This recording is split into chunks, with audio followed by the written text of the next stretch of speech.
ఇప్పుడు నేను మాట్లాడేది XYZ పర్సన్స్ గురించి.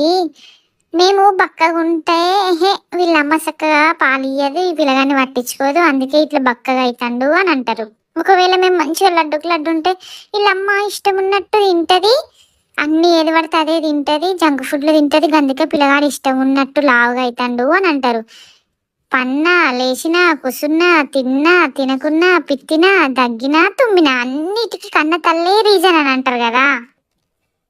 అసలు ఒక్కసారి ఆలోచించండి, మమ్మల్ని 9 నెలలు మోసి ఎంతో కష్టపడి వాళ్ళ ప్రాణాలకు తెగించి మరీ మాకు ప్రాణం పోస్తారు కదా. ఆ ప్రాణాన్ని వాళ్ళ ప్రాణం కంటే ఎక్కువ చూసుకుంటారు కదా. ప్లీజ్ దయచేసి మీరు అనే మాటలు వాళ్ళను ఎంత బాధ పెడతాయో అర్థం చేసుకోండి. దయచేసి వీలుంటే చిన్నపిల్లలు ఉన్న అమ్మలకి హెల్ప్ చేయండి, లేదంటే మీ పని మీరు చేసుకోండి చక్కగా. అట్లనే నేను చెప్పిన మాటలన్నీ కోపం తెచ్చుకోకుండా ఈ వీడియోని లైక్ చేసి షేర్ చేయండి.